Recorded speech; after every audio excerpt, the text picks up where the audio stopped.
Okay, we're doing a live webinar here on a Saturday, November 27th, 2021. Just going to give it like 30 seconds or so just for people to jump on and they can see what's happening here. What we're going to be talking about is the new variant out there and what this is all about. Omicron variant. That's what we're going to be discussing. I'm going to give you a lot of good links, a lot of good data out here for you guys to explore and figure out what's going to happen and how you can be best prepare yourself.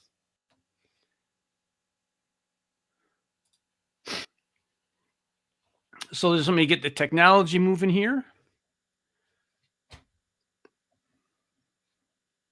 Okay, welcome. Let me turn on get some lights going on in here.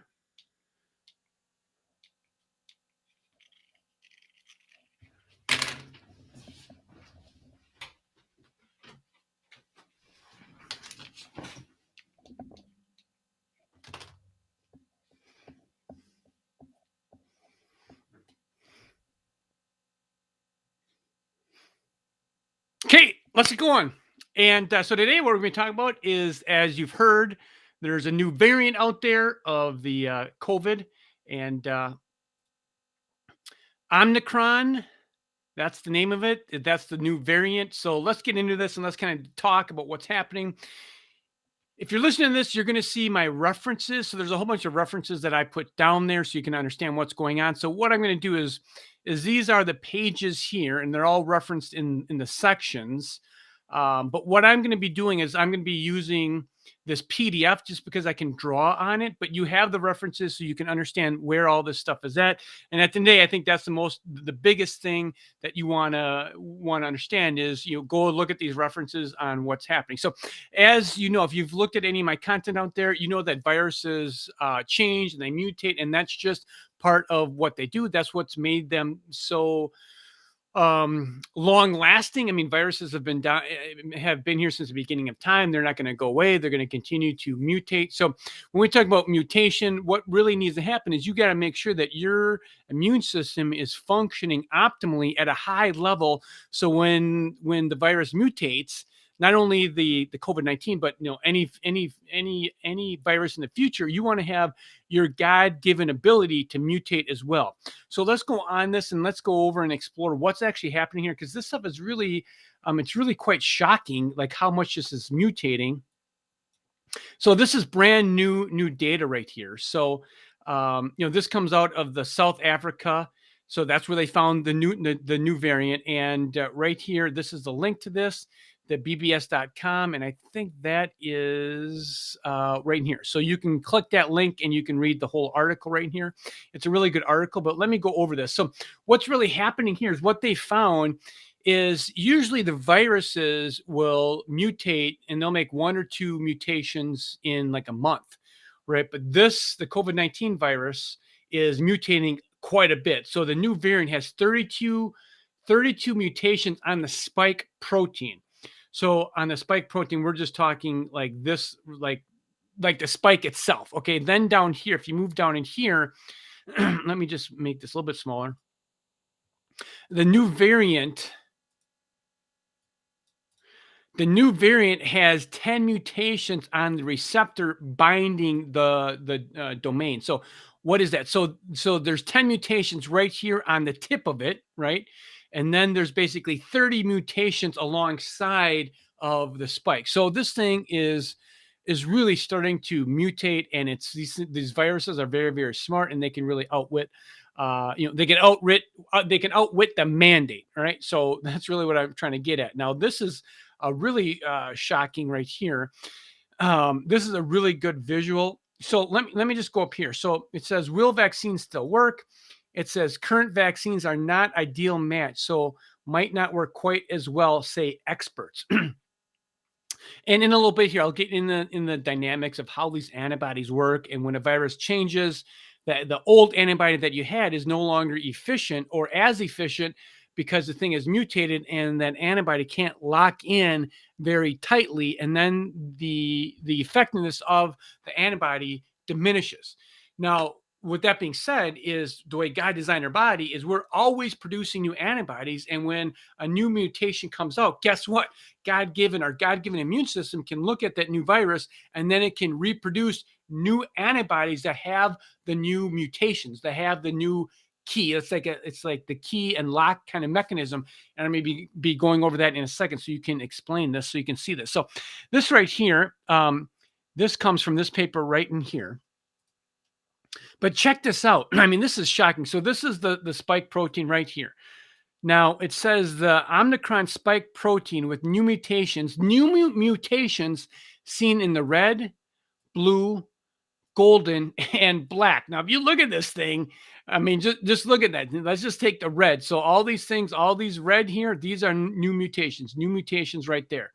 Then we also have the blue. All the blues are new mutations as well. And then we have the golden, which are all new mutations as well.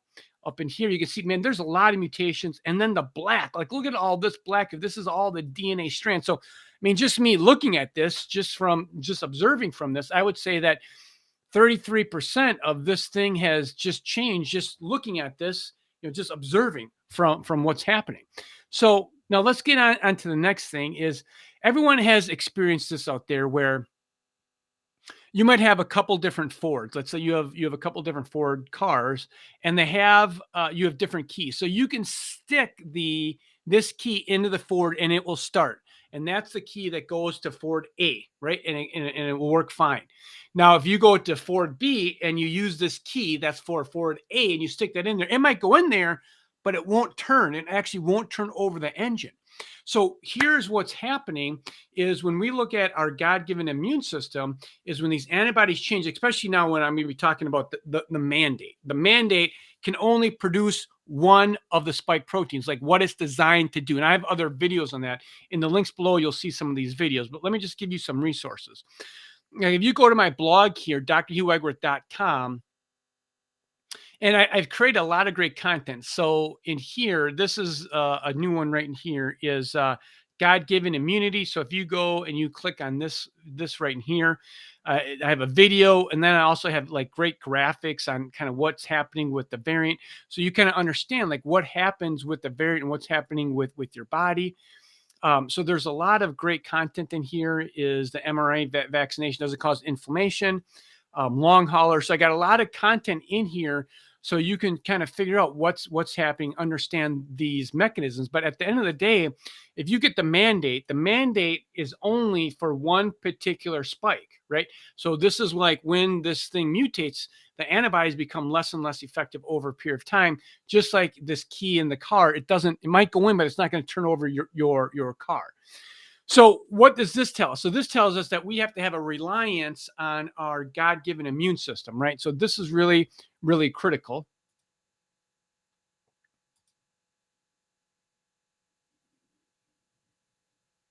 Oh, greetings from Peru. I'm just looking at the comments right here. Appreciate you being on from Peru. It's amazing on the technology. So if you have any questions, feel free to type that in. So this is the key that I was telling you about. So it's not going to go in, it's not going to turn, it's not going to create your engine.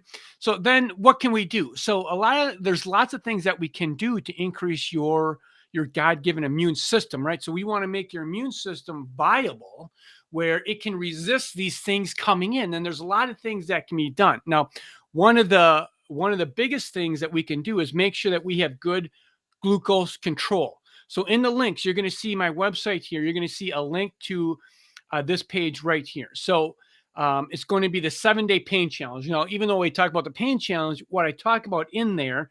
So if you go here and you enter your name and email, you're going to be forwarded to this page right in here. So the first thing that we talk about when we talk about controlling pain is your glucose and regulating your glucose. And there's a whole system that you can do at home with using this glucose meter that's very, very simple.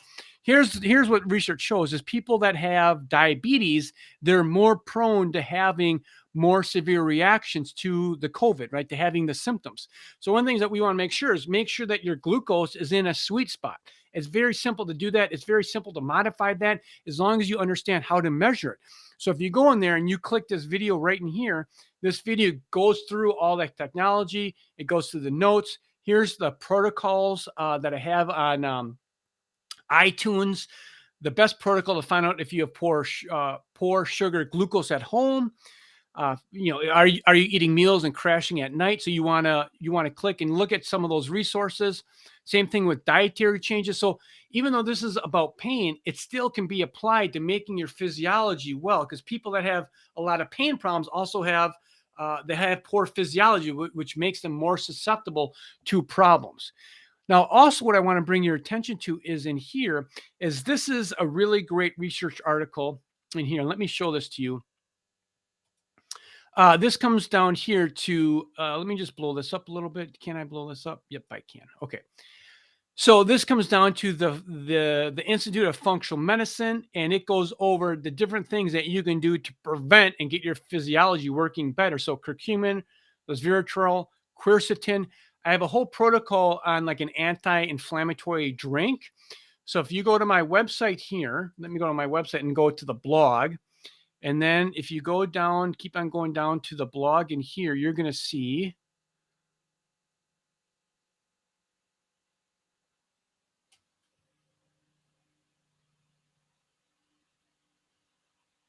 Let me see this here. Let me go to YouTube real quick. On my YouTube station. If you go to YouTube, also the link is my YouTube station as well. Click videos. And then this is like an anti-inflammatory drink that you can make at home. It's super, super powerful. Oh, here we go.